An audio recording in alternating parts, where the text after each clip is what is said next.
Chapter 14. At first the others thought that Edward was a great good joke. A rabbit, the hobo said, laughing. Let's chop him up and put him in the stew pot.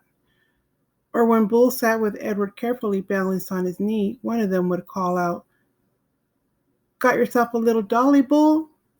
Edward, of course, felt a surge of anger at being referred to as a dolly, but Bull never got angry. He simply sat with Edward on his knee and said nothing. Soon the men became accustomed to Edward, and word of his existence spread. So it was that when Bull and Lucy stepped up to a campfire in another town, another state, another place entirely, the men knew Edward and were glad to see him. Malone! They shouted in unison, and Edward felt a warm rush of pleasure at being recognized, at being known. Whatever it was that had begun in Nellie's kitchen, Edward's new and strange ability to sit very still and concentrate the whole of his being on the stories of another became invaluable around the hobo campfire. Look at Malone, said a man named Jack one evening.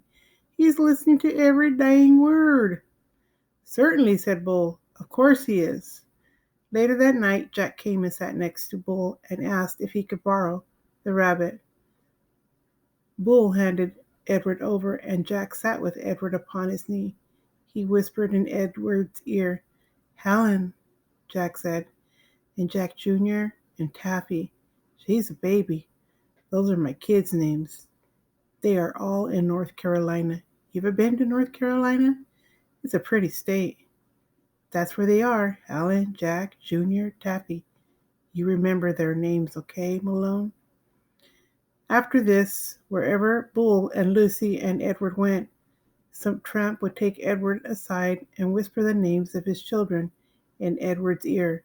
Betty, Ted, Nancy, William, Jimmy, Eileen, Skipper, Faith. Edward knew what it was like to say over and over again the names of those you had left behind. He knew what it was like to miss someone, and so he listened. And in his listening, his heart opened wide, and then wider still. The rabbit stayed lost with Lucy and Bull for a long time. Almost 7 years passed, and in that time, Edward became an excellent tramp, happy to be on the road, restless when he was still. The sound of the wheels on the train tracks became a music that soothed him. He could have ridden the rails forever, but one night in a railroad yard in Memphis, as Bull and Lucy slept in an empty freight car and Edward kept watch, trouble arrived. A man entered the freight car and shone a flashlight in Bull's face and then kicked him awake. You bum, he said, you dirty bum. I'm sick of you guys sleeping everywhere. This ain't no motel. Bull sat up slowly. Lucy started to bark. Shut up, said the man. He delivered a swift kick to Lucy's side that made her yelp in surprise. All his life, Edward had known what he was, a rabbit made of china, a rabbit with bendable arms and legs and ears. He was bendable, though only if he was in the hands of another. He could not move himself, and he had never regretted this more deeply than he did that night when he and Bull and Lucy were discovered in the empty rail car. Edward wanted to be able to defend Lucy, but he could do nothing. He could only lie there and wait. Say something, said the man to Bull. Bull put his hands up in the air. He said, We are lost. Lost, huh? You bet you're lost. And then the man said, What's this? And he shone the light on Edward. That's Malone, said Bull. What the heck? Said the man. He poked at Edward with a toe of his boot. Things are out of control. Things are out of hand. Not on my watch. No, sir. Not when I'm in charge. The train suddenly lurched in motion. No, sir, said the man again. He looked down at Edward. No free rides for rabbits.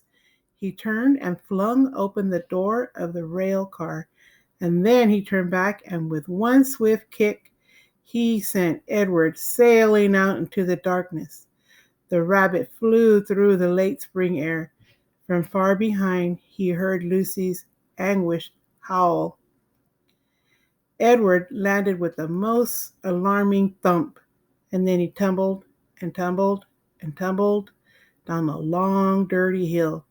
When he finally stopped moving, he was on his back, staring up at the night sky. The world was silent. He could not hear Lucy. He could not hear the train.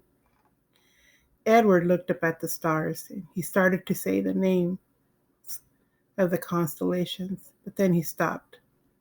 Bull, his heart said. Lucy. How many times, Edward wondered, would he have to leave without the chance to say goodbye? A lone cricket started up a song. Edward listened. Something deep inside him ached.